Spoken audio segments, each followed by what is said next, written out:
বিদ্যালয় বিদ্যালয় রক্ত নিবিনে জীবন নিবিনে তবুও দেশকে স্বাধীন করে চালু।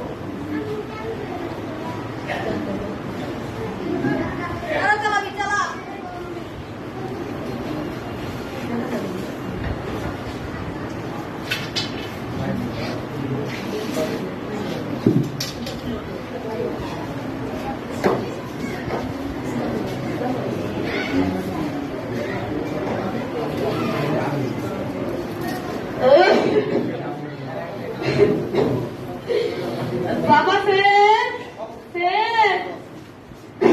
কুলাডারে নিয়ে আর পাওয়া যায় না। কখন কোন বাড়ি এবারে ও বাড়ি শুধু যায়। আমার এক সময় আমার অর্থেরও খুব অভাব। ঘরের চাল ফুটো হয়ে ঘর দিয়ে পানি পড়ে। এই অভাবের সময় আমার একটাই আশা, আমি তো সব ছেলেকে পড়ালেখা করাতে পারি না, তবে আমার একটা ছেলের মাথা ভালা, ওকে আমি এই শহরে অনেক নামি দামি বিদ্যালয় করে বিশ্ববিদ্যালয়। ও বলেছে ও চাকরি পেলে আমাকে ওই চাকরি পাঠাতে হবে, তখন কি আর আমাদের দুঃখের সময় থাকবে।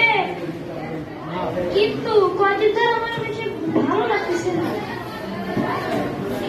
শুনলাম শহরে নাকি কি সব ছাত্ররা নিজেদের অধিকার জানিয়ে আন্দোলন করছে। প্রতিদিন তো আমার ছেলে সময় ফোন দেয়, আজকে একবারও ফোন দিল না। আমার খুবই খারাপ লাগছে। এই ওই কি রে, ওটা গাড়ি, আমার বাবা আমার ছেলে মনে হয় গাড়ি নিয়ে আসছে। তোমরা কারা, এত মানুষ কেন আমাদের সামনে? এটা কি তোমরা কথা বলো, কথা বলছো না কেন? এটা কি? আচ্ছা তোমরা না আবু সাইদের বন্ধু? আমার আবু সাইদ কই? আমার আবু সাইদ কই? আচ্ছা এটা আমি খুলে দেখছি।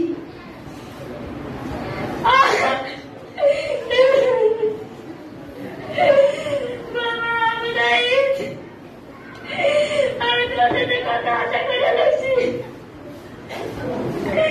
বাবা আমি মনে করছি তুই বুঝির কাজ করবি। তুই এরকম কথা রাখলি, তুই না বলছিলি বাবা আমাকে তোর চাকরির বাচ্চা আমি ধন্যবাদ।